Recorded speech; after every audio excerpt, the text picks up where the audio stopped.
అందరికీ నమస్కారం. శ్రీమద్ భగవద్గీత ఆధ్యాత్మిక రహస్యాలు అనే శీర్షిక ద్వారా శ్రీ త్రినాథ్ గారు ధారావాహిక ప్రసంగం చేస్తున్నారు. వారి ధారావాహిక ప్రసంగంలో ఈరోజు 350వ ప్రసంగం చేస్తున్నారు. శ్రీ త్రినాథ్ గారికి స్వాగతం. శ్రీమద్ భగవద్గీత ఆధ్యాత్మిక రహస్యాలు ఈ కార్యక్రమాన్ని వీక్షిస్తున్నటువంటి సోదర సోదరులందరికీ కూడా ఆర్థిక స్వాగతం, సుస్వాగతం. ధార్మికము ఆధ్యాత్మికం అన్న అంశాన్ని మనం చాలా సీరియస్ గా తీసుకున్నామండి. విషయాలు ప్రతి ఎపిసోడ్ లో ప్రారంభంలో గత 130 ఎపిసోడ్స్ పైనుండే మనం చర్చిస్తున్నాం. ముఖ్యంగా ధార్మికంలో నుండి ఏది మన ద్వారా చెడు కర్మలు జరుగుతున్నాయో, పాపకర్మలు జరుగుతున్నాయో, మామూలుగా ఇప్పుడు చూస్తుంటే ఘోరాతి ఘోరమైన కర్మలు చేస్తున్నారు. అర్థమైందండి. ఘోరాతి ఘోరమైనటువంటి కర్మల యొక్క దాన్ని ఎలాగ మనము బయటపడాలి అనే దాని మీద ఎటువంటి సంకల్పం కానీ, ఎటువంటి అసలు ఆలోచన కానీ జరగటం లేదండి. అర్థమైందండి. అసలు దాని నుంచి మనం ఎలాగ బయటపడతాము? కేవలం ఏదో పూజలు పురస్కారాలు చేసుకుంటున్నారు కానీ ఈ పాపాల నుండి బయటపడే మార్గము దాని యొక్క స్పష్టత మనకి ధార్మిక జగత్తులో మనకు దొరకటం లేదు.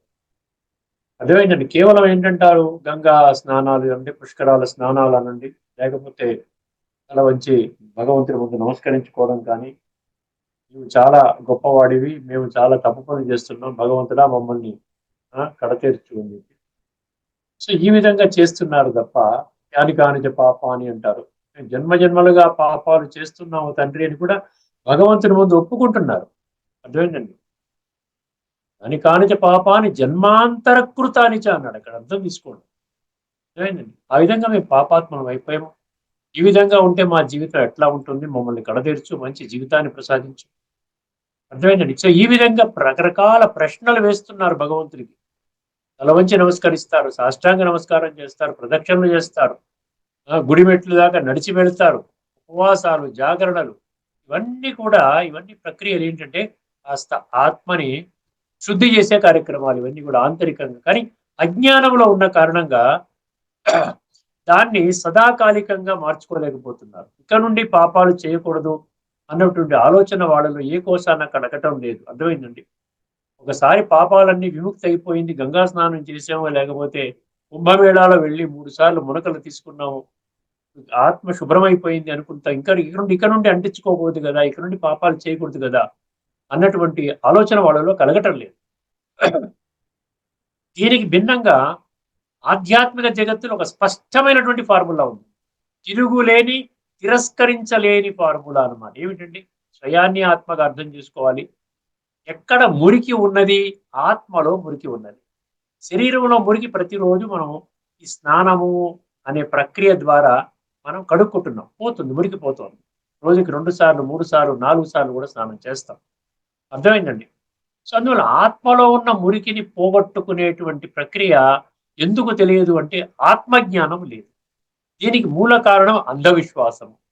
అంధవిశ్వాసం అంటే బుద్ధినేత్రాన్ని తెరవకపోవటం. అంటే సత్యత ఆధారంగా జీవితాన్ని మనం తీసుకొని వెళ్ళాలి, ఎందుకంటే భగవంతుడు సత్యము కదా, ఇటువంటి ఆలోచన కలగకపోవటం. కానీ భగవంతుడు ఎంత సింపుల్గా చెప్తున్నాడండి. అర్థమైందండి. కేవలం నువ్వు ఆత్మగా భావించు, ఎందుకంటే ఇక్కడ మురికి ఉంది కదా, ఇక్కడ మురికి ఉన్నప్పుడు మురికి ఉన్న ప్రదేశాన్ని గుర్తించాలి కదా. గుర్తించినట్టయితే అప్పుడు పరమాత్మతో మనం రాజయోగం అనే ప్రక్రియ ద్వారా మనసు బుద్ధిని సంధానించి ఆ విధంగా ఆ యొక్క జ్ఞాన కిరణాలు మన మీద ప్రసరించబడినప్పుడు ఆటోమేటిక్గా మనలో ఉన్నటువంటి కుళ్ళు పోతుంది. దాన్ని తమో ప్రధాన సంస్కారాలుగా ఈ రోజున వర్తమానంలో ఆ విధంగా ప్రతి ఒక్కరి ఆత్మలో చేరిపోయాయి అంటే ఈ అజ్ఞానమే కారణం అండి. దానికే భగవంతుడు ఏంటంటే రాజయోగము ద్వారా ఈ యొక్క ఆత్మశుద్ధి చేసుకోవాలి. అర్థమైంది. ఇక నుండి శుద్ధమైనటువంటి కర్మలు చేయాలి. 2 కోణాలలో మనకి జ్ఞానం దొరుకుతుంది అన్నాడు. ఒకటి ఏమిటంటే ఇప్పటి వరకు జన్మ జన్మలుగా చేసినటువంటి పాపాలు, దాన్ని ఏమంటారు, సంచిత పాపాలు అంటారు. సంచిత పాపాలు ఇప్పటి వరకు పోగైనటువంటి పాపాల ద్వారా దాని ప్రతిఫలంగా ఆత్మలో నిక్షిప్తము కాబడినటువంటి చెడు సంస్కారాలను కడుక్కోవటం మొదటిది. ఇక నుండి పాపాలు చేయకపోవడం అనేది రెండవది. ఈ 2 మనము ఆచరించినట్లయితే మనం ఉన్నంత వరకు ఈ పని చేసామనుకోండి, ఎంతలో కొంత ఆత్మ శుద్ధి అవుతుంది. ఈ జన్మ బాగుంటుంది, పై జన్మ కూడా బాగుంటుంది. ఇప్పుడు మనము ఉపనిషత్తుల విషయాన్ని మనం ప్రస్తుతానికి పెండింగ్ లో పెడదాము. ఆఖరిలో సమయం ఉంటే చర్చిస్తాను. ఇప్పుడు మనము కాలచక్రం యొక్క రహస్యాలు తెలుసుకుంటున్నాం. కాలచక్రం యొక్క రహస్యాలు ఏం తెలుసుకున్నామండి? కాలము 5,000 సంవత్సరాల నిడివి, 4 యుగాలు, సత్య త్రేతా ద్వాపర కలి. అదేవిధంగా ఇక్కడ మధ్యలో ఎవరికీ తెలియనటువంటి ఒక సీక్రెట్ ఏంటండి? ఒక చిన్న యుగము, రిపేర్ యుగం అన్నమాట. ఆత్మని శుద్ధి చేసేటువంటి యుగము. దాన్ని సంగమ యుగము అన్నాడు. సంగమ యుగము అంటే ఆత్మలు పరమాత్మతో సంగమించే యుగం. పరమాత్మతో మన మనసు బుద్ధిని జోడించనంత వరకు, రాజయోగం అనే ప్రక్రియ ద్వారా జోడించనంత వరకు ఆత్మలో ఉన్న కుళ్ళు కడగబడదు. మనం ఎలాగున్నాం అలాగే ఉంటాం. చెడు పనులు మారడానికి కూడా మనకి శక్తి దొరకదండి. అందరూ చేస్తున్నారు, అందరూ ఎలా పోతుంది, నేను అలాగే పోతాను. అర్థమైందండి. ఎవరికి వారే యమునా తీరే అన్నట్టుగా గడుస్తాం. కానీ భగవంతుడు ఏమంటున్నాడు? 7వ అధ్యాయం 3వ శ్లోకంలో ఏం చెప్పాడు? వేల కొలది జనులలో ఒకానొకడు మాత్రమే జ్ఞానసిద్ధి కోసం ప్రయత్నం చేస్తాడు. అట్లు ప్రయత్నించినటువంటి అనేకులలో ఒకానొకడు మాత్రమే నన్ను వాస్తవంగా యథార్థంగా నేను ఉన్నది ఉన్నట్టుగా అర్థం చేసుకుంటాడు. ఎంత కొద్ది మినిస్క్యూల్ గ్రూప్ అంటాడు ఇంగ్లీష్ తీస్తే, ఏ మైనారిటీ గ్రూప్ అంటాడు. మినిస్క్యూల్ మైనారిటీ గ్రూప్ అంటే కొద్ది సంఖ్యలో మాత్రం.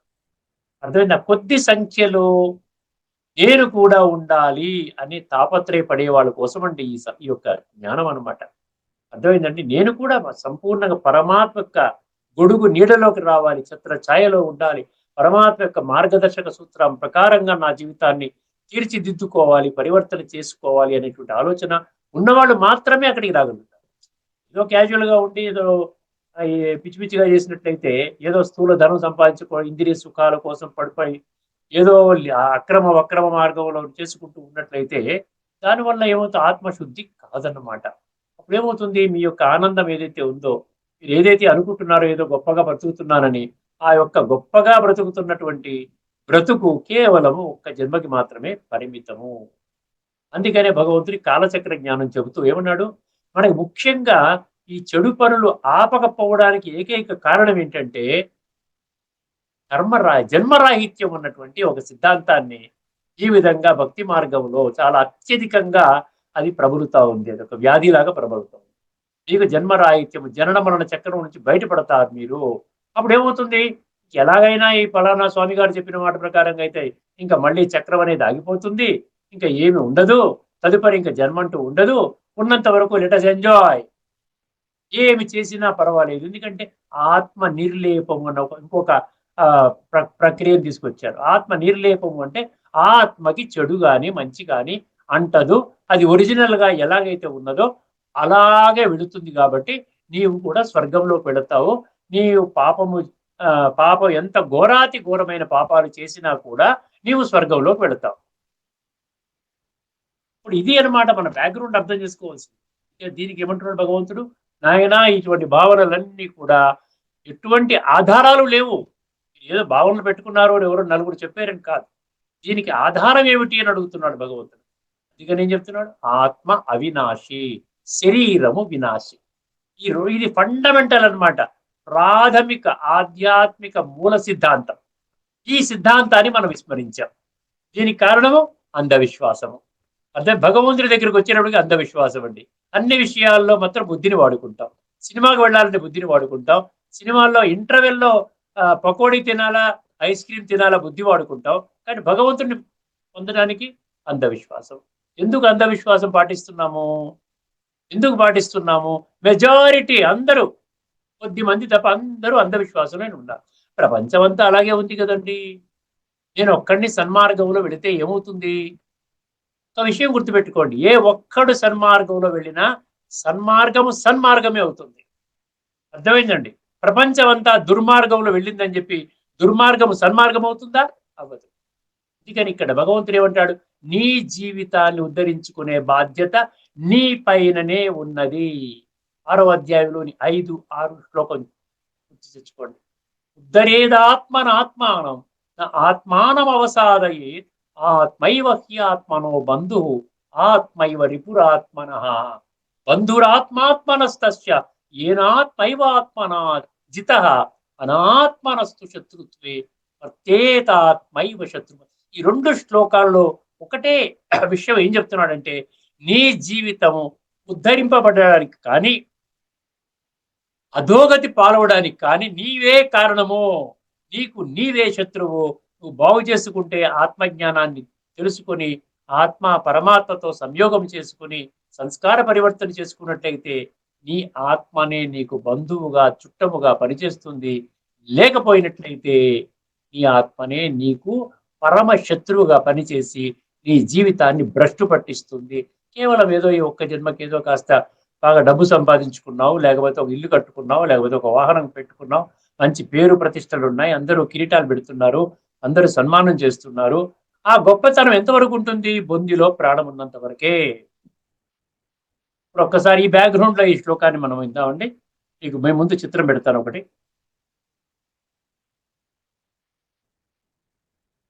ఈ చిత్రం చాలా ప్రాముఖ్యం. ఇంకొక 2 శ్లోకాలతో మనకి ఈ కాలచక్రం గురించి మీకు పూర్తిగా ఇక్కడ మనకు ఒక్క విషయం గుర్తుపెట్టుకోండి, జన్మరాహిత్యము అనేది లేదు అంటున్నాడు. అంటే పర్మనెంట్ జన్మరాహిత్యం లేదు, శాశ్వతమైన జన్మరాహిత్యం లేదు. ఇప్పుడు మీ సంస్కారాలకు అనుగుణంగా మీరు భావి జన్మలు తీసుకుంటారు కాబట్టి సంస్కారాలు మీరు బాగు చేసుకోకపోయినట్లయితే మీరు మళ్ళీ కలియుగంలోనే వస్తారు.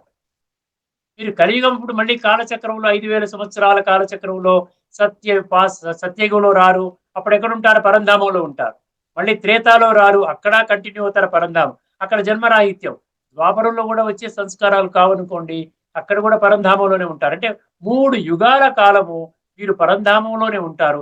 అక్కడ దానిని ఉద్దేశం చేసుకుని మీరు జన్మరాహిత్యం అంటే టెంపరీ జన్మరాహిత్యం.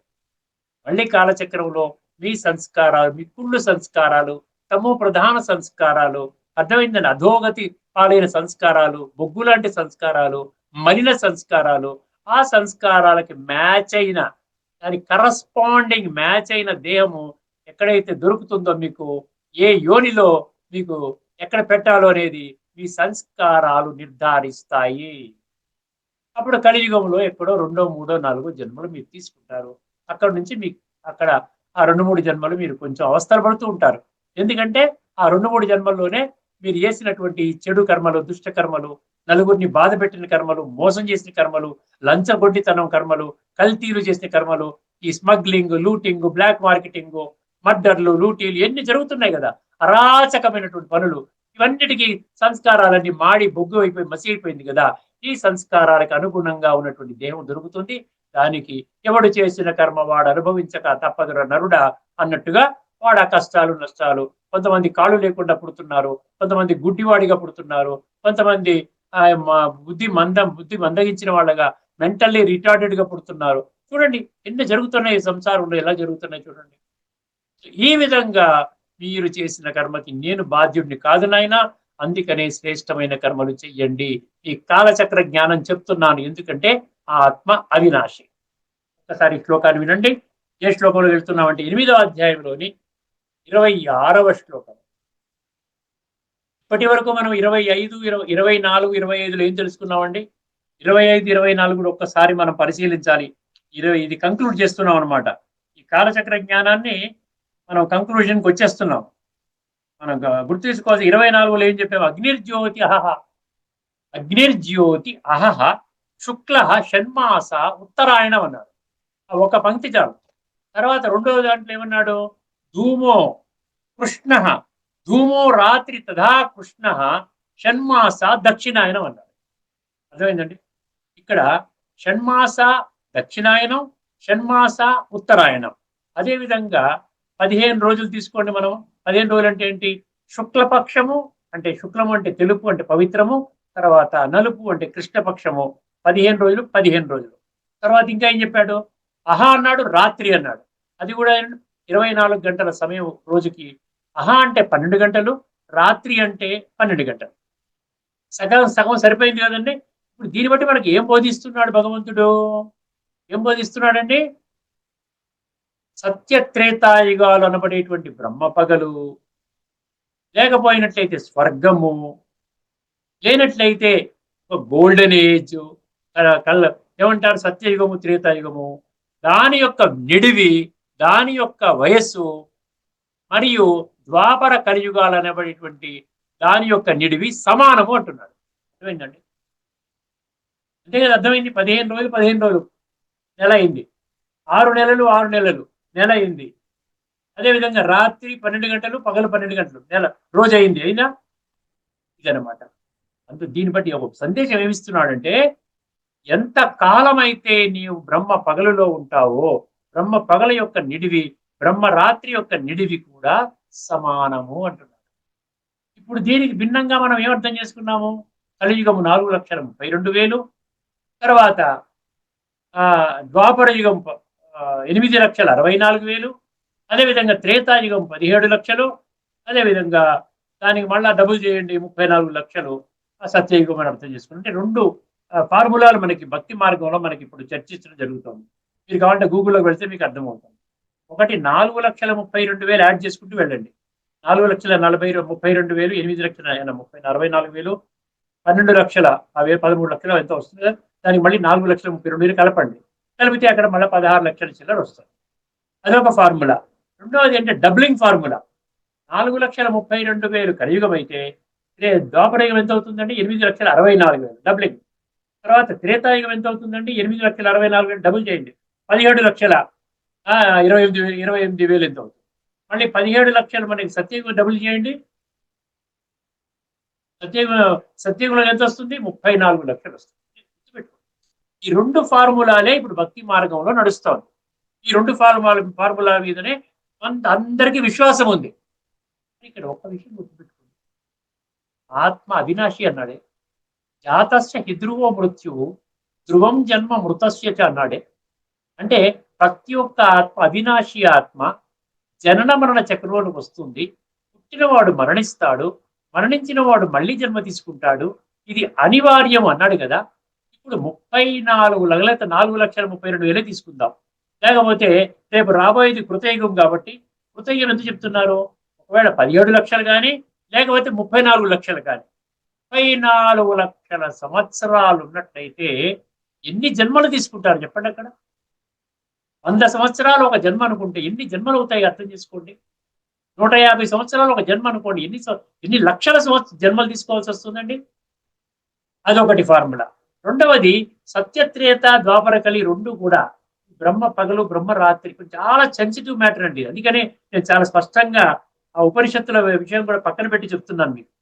సత్యత్రేత యుగాల యొక్క నిడివి, ద్వాపర కలి యుగాల యొక్క నిడివి ఒకటే. కానీ ఇక్కడ ఈ నిడివి ఒకటి కాదంటున్నారు కదా. 4 లక్షలు, 8 లక్షలు, 16 లక్షలు, 32 లక్షలు అంటే ఈ నిడివి ఒకటి కాదు కదా. ఇక్కడ స్వస్తిక సింబల్ ఇచ్చారు. స్వస్తిక ఏంటి? 4 భాగాలు సమభాగం ఉంటుంది కదా. ఒకసారి అర్థం చేసుకోండి. అంటే భగవద్గీత చెప్పినటువంటి ఆధారం ప్రకారంగా ఈ 4,32,000, 8 లక్షలు, 16 లక్షలు, 34 లక్షలు ఇది కరెక్ట్ కాదు. అదే యాడ్ చేసుకుంటా వెళ్ళినా కూడా 4 లక్షలు యాడ్ చేసుకున్నా వెళ్ళినా 4, 8, తర్వాత మళ్ళీ 4 యాడ్ చేస్తే 12, 13 అవుతుంది. మళ్ళీ 4 యాడ్ చేస్తే 17 అవుతుంది. ఇది కూడా కరెక్ట్ కాదు. స్వస్తిక సింబల్ ఫిట్ కాదు. ఇక్కడేం చెప్తున్నాడు? అగ్నిర్జ్యోతి అహహ శుక్ల షణ్మాస ఉత్తరాయణం, షణ్మాస దక్షిణాయనం, పక్షము సగం సగము, రాత్రి సగం సగము. ఇక్కడ సగం రాలేదు కదా. కొద్దిగా ఆలోచించు. అందుకనే భగవద్గీత తత్వం ఆధారంగా అర్థం చేసుకున్నట్లయితే ఇక్కడ భక్తి మార్గంలో ఏదైతే ఫార్ములాలు నడుస్తున్నాయో దానిని భగవంతుడు ఆ విధంగా తిరస్కరిస్తున్నాడు. ఏమంటున్నాడు? ఈ కాలచక్రం ఆగదు అంటున్నాడు. కాలచక్రం ఆగదు అంటున్నాడు. కాలచక్రం ఆగదంటే ఒక్కసారి మీరు యాడ్ చేసుకుంటూ వెళ్ళిపోండి. కలియుగం 4,32,000, దానికి మళ్ళీ 8 మళ్ళీ దానికి మళ్ళా 12 యాడ్ చేయండి, 20కి దానికి మళ్ళీ 17 యాడ్ చేయండి, 37, 40 లక్షలు అవుతుంది. ఎలా తిరుగుతుందండి? ఇన్ని లక్షలు ఎక్కడ తిరుగుతుంది? మనం ఇప్పుడు మనం మనిషి 70 సంవత్సరాలు, 80, 90, 100 బ్రతుకుతున్నాడు. ఎందుకంటే బ్రతకటం లేదు కదా. ఎక్కడో ఒక దగ్గర 130, 120 ఎక్కడో వింటున్నాం. ఎలా సాధ్యం అవుతుంది? ఒక్కసారి నిన్న జరిగిన విషయమే నాకు ఈ రోజు గుర్తుకులేదే. ఎన్నో లక్షల జన్మలు తీసుకుంటూ ఉంటే ఈ రోజున నా ఆత్మ కుళ్ళిపోయి ఎంత ఘోరంగా ఉంటుందో ఆలోచించండి ఒకసారి. అందుకనే భగవంతుడు ఏమంటున్నాడంటే, శుక్లము పక్షము అనేది ఏదైతే ఉందో, శుక్ల పక్షము, శుక్లము అంటే సత్యత్రేత, పక్షము మన ఏది కృష్ణ పక్షము అంటే ద్వాపర కలియుగం, ఇది శాశ్వతము అంటున్నాడు. ఇంకా మీరు ఏమి ఆలోచించకండి, ఇది పర్మనెంట్ గా ఫిక్స్ అయిపోయింది. ఇది ఇలా తిరుగుతూనే ఉంటుంది, ఇది ఆగదు. భగవాను వాచ. ఒక్కసారి శ్లోకాన్ని వినండి. శుక్లకృష్ణే శుక్లకృష్ణే గతీహేతే జగత శాశ్వతే మతే. మళ్ళీ రిపీట్ చేస్తున్నాను. శుక్లకృష్ణే గతీహేతే జగత శాశ్వతో శాశ్వతే మతే. ఏతయాత్య అనావృత్తిం అన్యయా వర్తతే పునః. ఏతయా ఏకయాయాత్యనావృత్తిం అన్యయా వర్తతే పునః. రెండు రెండు మార్గాలు చెప్తున్నాడు, రెండు గతులు. ఒకటేమో శుక్లగతి, రెండవదేమో కృష్ణగతి. శుక్ల కృష్ణే గతి హేతే జగత శాశ్వతే మతే అన్నాడు. శాశ్వతం అంటే ఏంటి? భగవంతుడు తప్పు చెప్తున్నాడా? శాశ్వతము అంటే ఏంటి? పర్మనెంట్. శాశ్వతం అంటే ఇది చక్రం ఆగదు. మీరేదో 1,00,000 మంది అంతా ఒక ఒపీనియన్కి వస్తే భగవంతుడి మాట తప్పవదండి. భగవంతుడి మాట శిరోధార్యము. భగవంతుడి మాటను కేవలం కొద్ది మంది మాత్రమే దానిని ఖచ్చితంగా సత్యంగా అర్థం చేసుకొని దాని ప్రకారంగా జీవితాన్ని మార్చుకునే ప్రయత్నం చేస్తారు. ఈ కాలచక్రంలో జన్మరాహిత్యం అనేది లేనే లేదు. కొద్ది మంది మాత్రమే సత్య త్రేతాయుగాల్లోకి వస్తారు. ఆ సంఖ్య కూడా ఏంటి? 33 కోట్ల మంది. 3 కోట్ల మంది సత్యయుగము, 30 కోట్ల మంది త్రేతాయుగము. అక్కడ నుండి ద్వాపర యుగంలో మళ్ళీ ఒక 100 కోట్లు యాడ్ అవుతారు. మిగతా 500 కోట్లు అంతా కూడా కలియుగంలో యాడ్ అవుతారు. ఇప్పుడు 850 కోట్లు 900 కోట్లు ఉంది మన జనాభా లెక్కల ప్రకారంగా. సంఖ్య ముఖ్యం కాదు. బట్ లాస్ట్ లో వచ్చేవాళ్ళు 500 కోట్ల మంది ఎక్కడ యాడ్ అయ్యారు? కలియుగం ఎండింగ్ లో యాడ్ అయ్యారు. మీరు చూడండి, ఒక హిస్టరీకి వెళ్ళండి. ఒక 150-200 సంవత్సరాల క్రితం మన పాపులేషన్ ఎంత ఉండేది? ఎంత ఉండేది కాదు, ఒక 150 కోట్లు అనేవాళ్ళు. మరి ఇప్పుడు ఎందుకు 900 కోట్లు ఎలాగైపోయింది? ఎందుకండి? సత్య త్రేత ద్వాపరం వరకు అన్ని కోట్లు రాలేదు కదా. అంటే ప్రపంచమంతా దేహాభిమానంలో ఉన్నటువంటి మనుషులతో నిండిపోయింది. ఆత్మని పట్టించుకోకుండా ఉన్నటువంటి మనుషులతో నిండిపోయింది. అందుకని ఇప్పుడు కలియుగం ఎండింగ్ లో ఆయన మీరు కానీ సత్యయుగంలోకి రావాలి అంటే నేను ఓపెన్ గా ఒక ఇన్విటేషన్ ఇస్తున్నాను. అందరూ నా పిల్లలే, అర్థమైంది? అందరూ నా మాట వినండి. సత్యయుగంలోకి రావాలి అనుకుంటే దేహాభిమానం విడిచిపెట్టండి, ఆత్మాభిమాని స్థితిలోకి రండి. ఎందుకంటే అతి త్వరలోనే నా చేత ప్రారంభము కాబోతున్న సత్యయుగము, శుక్లపక్షము ఆరంభము కాబోతున్నది. అర్థమైందండి? షణ్మాస ఉత్తరాయణం ఆరంభం కాబోతున్నది. దాన్ని అహహ అంటే ఏంటి? పగలు. Brahma, day of Brahma, night of Brahma అంటాడు. బ్రహ్మ పగలు, పగలు అంటే అహ ఆరంభం కాబోతున్నది. అర్థమైందండి? దీనిలోకి రావడానికి వేరే ఎటువంటి ఫార్ములా లేదు. మీరు అనుకున్న ఏ ఫార్ములా ద్వారా కూడా సత్యయుగంలోకి అడుగు పెట్టడానికి అవకాశం లేదు. కేవలం మీరు చేయవలసిందల్లా ఆత్మ యొక్క ఉనికిని కనిపెట్టాలి. ఆత్మ యొక్క అస్తిత్వము ఉనికిని కనిపెట్టి ఆత్మిక స్థితిలో ఉండేటువంటి అభ్యాసము చెయ్యాలి. అభ్యాస యోగయుక్తైన చేతసా నాణ్యగామిన 8వ శ్లోకాన్ని చదువుకోండి. అర్థమైందండి? అప్పుడు ఆత్మలో ఉన్న సంస్కారాలు బాగుపడితే ఆ సంస్కారాల ప్రకారంగా ఎవరి సంస్కారాలైతే తామసిక సంస్కారాల నుండి సాత్వికంగా పరివర్తన చెందుతాయో వాళ్ళు మాత్రమే సాత్విక సంస్కారాలు, అంతకంటే గొప్ప సంస్కారాలు, సాత్విక ప్రధాన సంస్కారాలు అన్నాడు. హయ్యెస్ట్ సంస్కారాలు అన్నమాట. ఆ సంస్కారాలు ఉన్నటువంటి వాళ్ళు ఆ 3 కోట్ల జనాభాలో వస్తారు. తర్వాత సాత్వికం కూడా సెకండ్ గ్రేడ్ ఉన్నటువంటి వాళ్ళు ఎక్కడికి వస్తారండి? త్రేతాయుగంలోకి వస్తారు. తర్వాత మిగతా వాళ్ళంతా వాళ్ళ సంస్కారం అనుసారంగా ద్వాపర యుగము, మనకు 100 కోట్లు ఎంతో యాడ్ అవుతుంది. తర్వాత కలియుగంలో మిగతా వాళ్ళంతా కలియుగంలోకి వచ్చేటువంటి వాళ్ళు. ఎంత సీక్రెట్ చెప్పారు చూసారా? ఈ ఒక్క సీక్రెట్ మీద మీకు కానీ నిశ్చయం ఉన్నట్లయితే కాస్త బుద్ధినేత్రాన్ని తెరుచుకొని మీరు కాస్త అర్థం చేసుకోగలిగితే మీ జీవితం మారిపోతుంది. అర్థమైందండి? ఈ 3 శ్లోకాలు గుర్తుపెట్టుకోండి. 8వ అధ్యాయంలోని 24, 25, 26. ఇప్పుడు మీరు తెలుసుకోవాల్సింది ఏంటి? జన్మరాహిత్యం అంటూ లేదు. కాలచక్రంలోకి వస్తాను కాబట్టి భగవంతుడి యొక్క మార్గంలో వెళ్ళటమే శిరోధార్యము. ఇప్పుడు ఇంకొక విషయం చెప్తాను మీకు. శుక్లకృష్ణే గతి హేతే శాశ్వతే మతే అన్నాడు కదా. శుక్లకృష్ణే గతి హేతే జగత శాశ్వతే. ఇక్కడ ఏమన్నాడు? జగత అన్నాడు కదా. జగత్తు అంటే ఏంటి? జగత్తు అంటే ఏంటండి? జగత్ అంటే ఎక్కడో ఇంకో చంద్రమండలంలో లేదు, జగత్తు లేదు. మనుషులు ఉన్నటువంటి జగత్ అంటే ఇదే. అందులో మీరు ఉన్నారు, నేను ఉన్నాం. 850 కోట్ల అందరూ ఉన్నాం. ఇదే జగత్తు. ఈ జగత్తు యొక్క ఫార్ములా ఏం చెప్తున్నాడు? శుక్ల కృష్ణ అంటున్నాడు. అర్థమైందండి? ఈ శుక్ల పక్షంలోకి రాకపోయినట్లయితే మీరు ఏ ప్రయత్నం చేయక్కర్లేదు. ఏమైనా చేసుకోండి, ఎట్లన్నా బ్రతకండి. చనిపోయిన తర్వాత మీ సంస్కారాలు తామసికంగా ఉంటాయి కాబట్టి ఖచ్చితంగా కలియుగంలో జన్మ తీసుకుంటారు. ద్వాపరయుగంలో కూడా రాలేదు. ద్వాపరయుగంలోకి రావాలంటే మీకు రజో సంస్కారాలు ఉండాలి. అర్థమైందండి? రజో సంస్కారాలు ఉండాలి. అక్కడి నుంచే ఆ ద్వాపరయుగం నుంచి మన వికారి సంస్కారాలు మొదలవుతాయి. ఇది 5 లక్షల ఏది 80 ఏమంటున్నారు, ఎన్నో లక్షల కాలచక్రం కాదు. ఇది కేవలం 5,000 సంవత్సరాలు. ఇది కూడా కొంచెం స్పష్టం చేస్తాను. అర్థమైందండి? ఏంటంటే 5,000 సంవత్సరాల కాలచక్రం ఏంటండి, ఎన్నో లక్షలు కదా అని చెప్పి ఇప్పటిదాకా మీరు అనుకున్నారు. తప్పు లేదు. ఎందుకంటే ఆ విధంగా తెలియని వాళ్ళు, అజ్ఞానంలో ఉన్నవాళ్ళు మీకు అజ్ఞానాన్ని నూరిపోస్తారు కానీ జ్ఞానాన్ని ఇస్తారా? భగవంతుడు జ్ఞానసాగరుడు కాబట్టి భగవంతుడు మనకి స్వచ్ఛమైన సత్యమైన జ్ఞానాన్ని ఇస్తుంది. ఈ భూమి మీద 84 లక్షల జీవరాశులు ఉన్నాయి అని చెప్పి శాస్త్రాల్లో ఉన్నది. ఇక్కడ భగవంతుడు ఏమంటాడు? 84 లక్షల జీవరాశులు ఉంటే ఉండొచ్చుగాక, కానీ మానవ సృష్టి కేవలం 84 జన్మలు మాత్రమే. 84 జన్మలు మాత్రమే 5,000 సంవత్సరాల కాలచక్రంలో చెప్తారు. అర్థమైందండి? 84 జన్మలు మాత్రమే. 84 జన్మలు ఏ విధంగా ఉన్నాయో ఒక్కసారి గమనించండి. ప్రతి ఒక్క మనిషి ఎవరైతే సత్యయుగంలోకి వస్తారో, సత్యయుగంలో ఉన్నటువంటి 3 కోట్ల మంది కూడా స్టార్టింగ్ నుండి వచ్చినటువంటి వాళ్ళకి ఎన్ని జన్మలు తీసుకుంటారు అంటే, ఒక్కొక్క జన్మ యొక్క ఆయుష్ 150 సంవత్సరాలు అని చెప్పడం జరిగింది. 150 సంవత్సరాలు.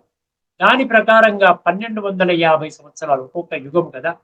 ఎందుకంటే 5,000 సంవత్సరాలు డివైడ్ బై 4 చేయండి. డివైడ్ బై 2 చేస్తే ఏమైంది? 2,500 సంవత్సరాలు బ్రహ్మ పగలు, 2,500 సంవత్సరాలు బ్రహ్మరాత్రి. దాన్ని సగము చేయండి. ఎందుకంటే స్వస్తిక సింబల్లో ఏమైంది? 4 భాగాలు ఒకటిగానే ఉన్నాయి. 1250 సంవత్సరాలు సత్యయుగము, అదేవిధంగా త్రేత, అదేవిధంగా ద్వాపరం, అదేవిధంగా కలియుగం. ఇప్పుడు జన్మలు ఎక్కువ అవుతాయి, ఆయుష్ తగ్గుతుంటుంది, జన్మలు పెరుగుతూ ఉంటాయి. ఎలా పెరుగుతుందో చూడండి ఒకసారి. సత్యయుగంలో 8 జన్మలు తీసుకుంటారు. ఒక్కొక్క మనిషి యొక్క ఆయుష్ 150 సంవత్సరాలు ఉంటుంది. తర్వాత త్రేతాయుగంలో 12 జన్మలు తీసుకుంటారు. అక్కడ ఆయుష్ 100 సంవత్సరాల నుంచి 110 సంవత్సరాలు. అర్థమైందండి? అక్కడ 1250 సంవత్సరాల్లో మనకి 12 జన్మలు ఉంటాయి. తర్వాత మళ్ళీ ద్వాపర యుగం నుండి జన్మలు పెరుగుతాయి చూడండి. ద్వాపర యుగంలో 21 జన్మలు తీసుకుంటారు. అదే 1250 సంవత్సరాలు. మీరు అలా డివైడ్ చేస్తూ కొండి, ఆయుష్ పడిపోతుంటుంది. సత్యయుగంలో 150 సంవత్సరాలు, లేకుండా ఉంటే త్రేతాలో 110, 120 సంవత్సరాలు. తర్వాత మళ్ళీ ద్వాపర యుగంలో 1250 డివైడెడ్ బై 12, అక్కడ మళ్ళీ తగ్గుతుంది సుమారుగా 90-100 సంవత్సరాల మధ్యలో. తర్వాత కలియుగములో అదే నిడివిలో 1250 సంవత్సరాల నిడివిలో 42 జన్మలు తీసుకుంటారు. అందుకని 42తో డివైడ్ చేస్తే మీకు మళ్ళీ అక్కడ 50, 60. అందుకనే సగటు యావరేజ్ తీసుకున్నట్లయితే మనిషి 50-60 సంవత్సరాలకి విడిచిపెడుతున్నాడు. కొంతమంది 90-100 సంవత్సరాలు ఉన్నారు, పక్కన పెట్టండి. కొంతమంది 20-30కే పోతున్నారు. సో సగటుగా విన్నట్లయితే 1250 సంవత్సరాలు డివైడెడ్ బై 42 అంటే ఏమైందండి? ఇప్పుడు సత్య త్రేతాయుగాలు 8, 12 కలిసి ఎంత అయింది? 20 జన్మలు అయ్యాయి. ద్వాపర కలియుగాలు ఎన్ని అయ్యాయి? 21 + 42 ఎన్ని అయ్యాయి? 63 జన్మలు అయ్యాయి. అర్థమైందండి? 63 + 20 ఎన్ని అయ్యాయి? 83 జన్మలు అయ్యాయి. 84 జన్మలు అన్నాడు కదా. ఆ ఒక్క జన్మ ఎక్కడిది? ఆలోచించండి ఒక్కసారి. దానికి భగవంతుడు ఏం చెప్తున్నాడంటే, ఈ కలియుగం యొక్క ఆఖరి జన్మ ఏదైతే ఉందో అది ఒక్క జన్మ కాదు, అది 2 జన్మలు అంటున్నారు. ఈ కలియుగం అంటే ఇప్పుడు వర్తమానంలో ఉన్నటువంటి ఈ ఒక్క శరీరం ఏదైతే ఉందో, ఈ ఒక్క శరీరము 2 జన్మలు అనమాట. ఈ శరీరం ద్వారా మనం 2 పాత్రలు అభినయించాలి. ఒకటి ఏమో కలియుగి సంస్కారాలతో ఇప్పటి వరకు జీవిస్తున్నటువంటి ఒక జన్మ, అది శూద్ర జన్మ అన్నాడు. ఎందుకంటే దేహాభిమానంలో కూరుకుపోయి ఉన్నాం కదా. ప్రతి ఒక్కరూ నేను దేహం అనుకుంటే ఇంద్రియ సుఖాల కోసం దాంట్లోనే మునిగిపోయి అదేదో అనుకునే ప్రపంచాన్ని, వారి యొక్క అద్భుతమైన ప్రపంచం, భౌతిక ప్రపంచాన్ని తయారు చేసుకుని అందులోనే వాళ్ళు ఆ విధంగా జీవితాన్ని గడుపుతున్నారు. చూసారా?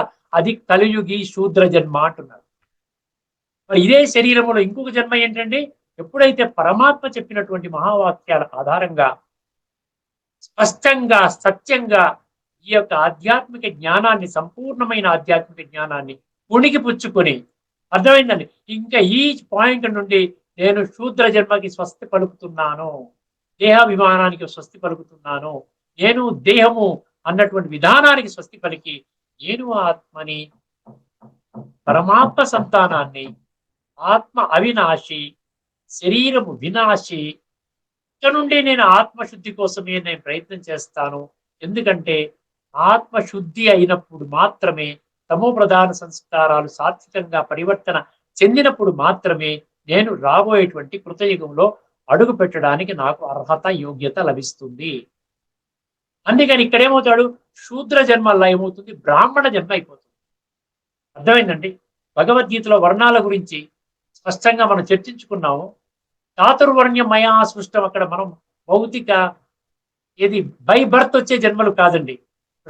బ్రాహ్మణుల పిల్లలు బ్రాహ్మణులు, ఆ వైశ్యుల పిల్లలు వైశ్యులు, ఇది కాదు.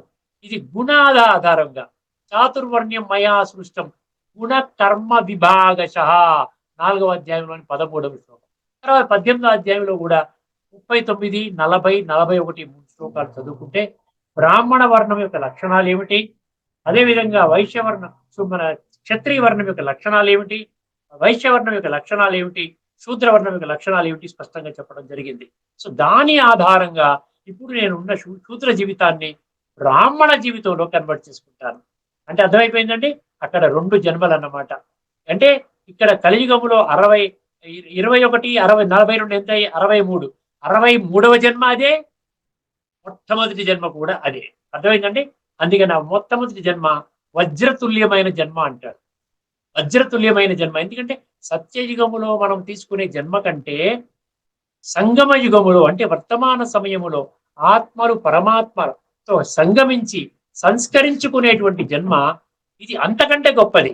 ఎందుకంటే ఇక్కడ మనం చేసుకునే పురుషార్థము ఆధారంగా ఇక్కడ ఉన్నటువంటి దేవీ దేవతా సంస్కారాలతో కూడుకున్న బంగారు వర్ణముతో స్వర్ణ యుగములో రాబోయేటువంటి జన్మ తయారవుతుంది.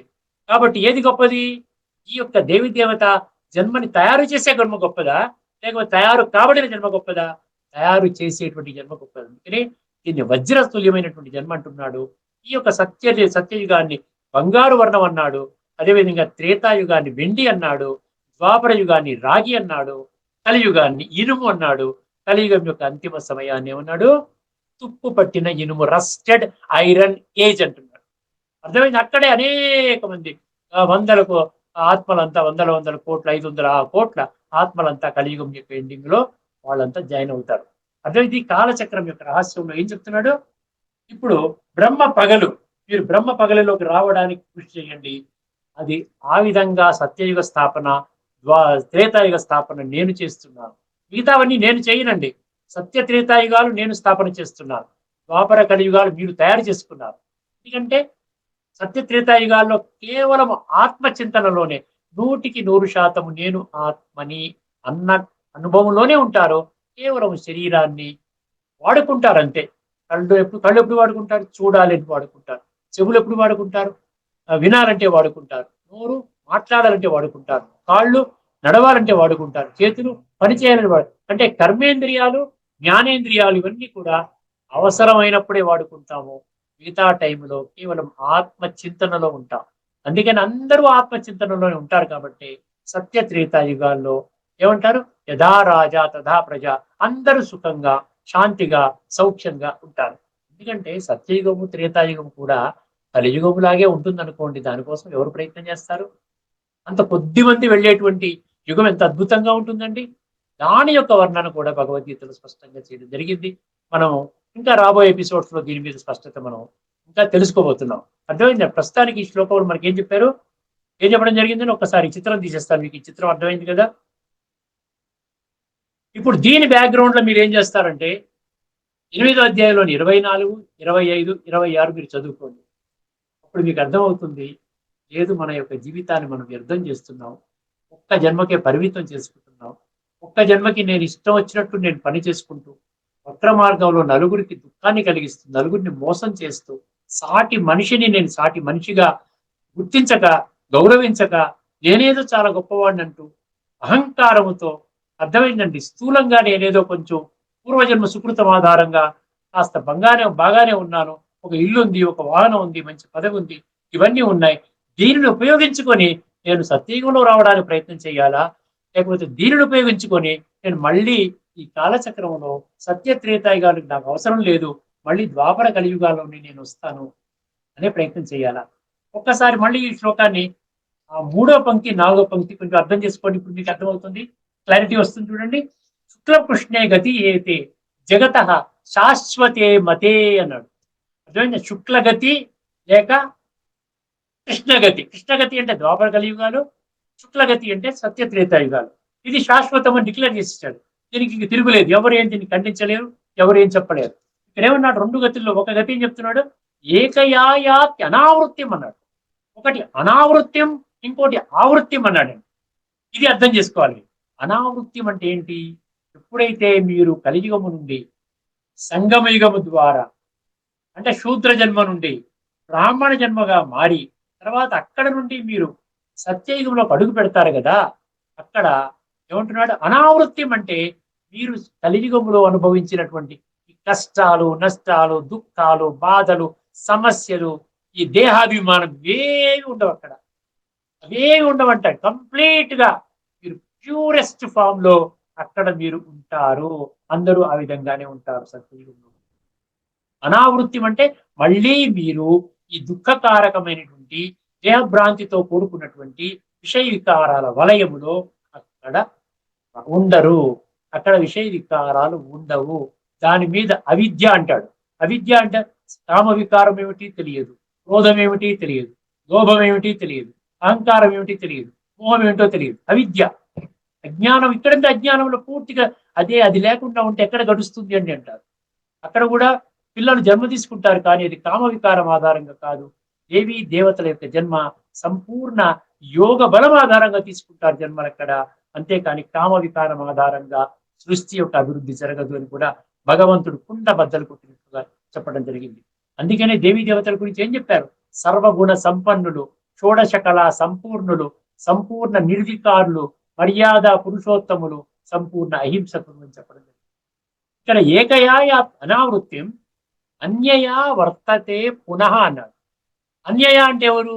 ఎవరైతే పరమాత్మ మాటలు నిర్లక్ష్యం చేసి విడిచిపెడతారో, విస్మరిస్తారో, అర్థమైందని మాకు అవసరం లేదంటారో, అటువంటి వాళ్ళంతా కూడా ద్వాపర యుగములో కలియుగములో వస్తారు. అన్యయ పునః పునః వాడు ఎక్కడికి వస్తారంట? అన్యయ వర్తతే పునః. వర్తతే అంటే ఏ కష్టాలు దుఃఖాలు అయితే గత కల్పంలో పడ్డారో అదే కష్టాలు, దుఃఖాలు, సమస్యలు, గొడవలు, ఈ టెన్షన్, స్ట్రెస్, రోగాలు, ఇవన్నీ కూడా పునః వాళ్ళు కూడా తీసుకుని వెళ్తారు. అర్థమైందండి? వర్తతే పునః అంటే అది అర్థం అనమాట.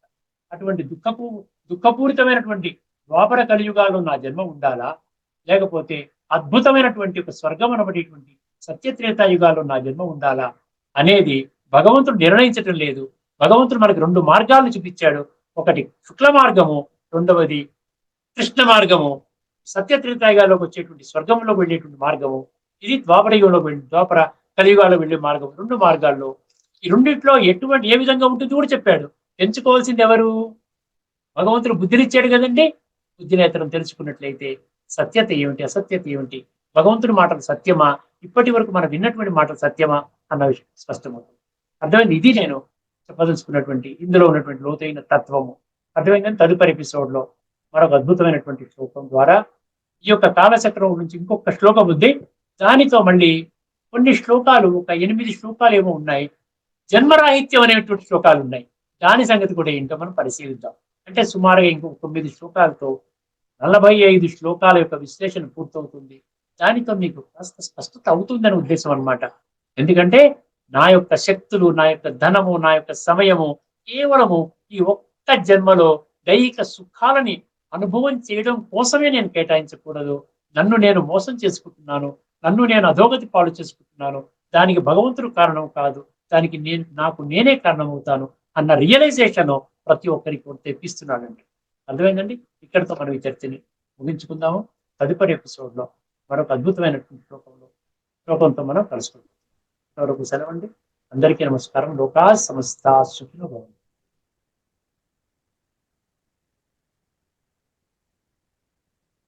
శ్రీమద్ భగవద్గీత ఆధ్యాత్మిక రహస్యాల తాత్విక సారాన్ని మనకు సమూలంగా సవివరంగా విశ్లేషించిన వారు శ్రీ శ్రీనాథ్ గారు.